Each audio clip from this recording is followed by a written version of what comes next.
Saudara-saudari yang terkasih, selamat pagi berkah dalam. Sudah kita memberi senyum hari ini, Rabu 20 April 2022. Salam sukacita untuk kita semua. Kita awali permenungan kita hari ini dengan tanda kemenangan Kristus. Dalam nama Bapa dan Putra dan Roh Kudus. Amin. Permenungan kita diambil dari Injil Lukas bab 24 ayat 13 sampai 35. Saudaraku terkasih, Lukas dalam Injilnya hari ini bercerita tentang dua orang murid Yesus yang pergi ke sebuah kampung bernama Emmaus. Dalam perjalanan itu mereka berdiskusi tentang apa yang terjadi dengan Yesus. Rupanya dua murid ini mengenal Yesus. Hal ini nampak dari penjelasan mereka berdua. Apa yang terjadi dengan Yesus orang Nazaret? Dia adalah seorang nabi yang berkuasa dalam pekerjaan dan perkataan di hadapan Allah dan di depan seluruh bangsa kami. Tapi imam-imam kepala dan pemimpin-pemimpin kami telah menyerahkan dia untuk dihukum mati, dan mereka telah menyalibkan dia. Padahal kami selalu mengharapkan, kami selalu menginginkan dia. Penjelasan ini menegaskan kalau para murid mengenal Yesus dan mereka memiliki harapan yang begitu tinggi pada sosok Yesus.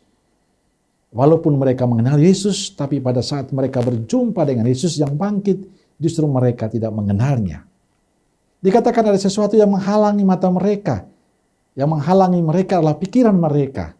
Mereka belum bisa menerima kenyataan bahwa sosok yang diharapkan, yang diinginkan menjadi raja mereka harus menderita, disalibkan dan wafat. Mereka kehilangan harapan setelah Yesus wafat. Sehingga mereka mengalami kesedihan. Itulah yang membuat mereka tidak bisa merasakan kehadiran Yesus yang berdiri di samping mereka. Tapi di balik ketidaktahuan mereka akan Yesus yang ada bersama mereka dan bercakap-cakap dengan mereka, ada hal yang menarik. Pada saat Yesus memecahkan roti dan memberikan pada mereka, saat itu terbukalah mata mereka. Saat itu kedua murid itu sadar bahwa sebenarnya pada saat mereka berjumpa pertama dengan Yesus dalam perjalanan ke Emmaus, hati mereka sudah berkobar-kobar. Bukankah hati kita berkobar-kobar ketika ia berbicara tentang kita di tengah jalan dan ketika ia menerangkan kitab suci kepada kita? Saudaraku terkasih, kita kadang seperti para murid yang ke Emmaus. Sering kita tidak menyadari akan kehadiran Tuhan, kehadiran Yesus dalam kehidupan kita. Kita terlalu sibuk dengan diri kita, terlalu sibuk dengan masalah-masalah kita, terlalu sibuk dengan pikiran-pikiran kita. Sering juga kita terlalu mengandalkan kemampuan kita dan mengabaikan peran Tuhan dalam hidup kita. Maka tidak mengherankan kita tidak mampu melihat kehadiran Tuhan.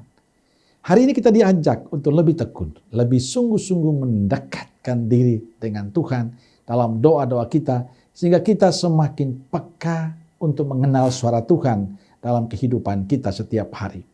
Dan tentu dengan semakin mengenal kehadiran Tuhan, kita digerakkan untuk semakin mengasihi Tuhan dan sesama kita. Saudaraku terkasih, selama kita sibuk dengan diri kita dan tidak terbuka hati untuk Tuhan, maka kita sulit untuk merasakan kehadiran Tuhan di sekitar kita. Tapi kalau kita mulai membuka hati untuk Tuhan, mendekatkan diri dengan Tuhan, maka di sana kita akan menemukan Tuhan dalam setiap kegiatan dan perjalanan hidup kita. Semoga kita semakin dekat dan mencintai Tuhan. Amin. Semoga Allah yang Maha Kasih memberkati saudaraku sekalian, Bapa, Putra, dan Roh Kudus. Amin. Keluarga Kudus Nazaret, doakanlah kami. Amin. Berkah dalam.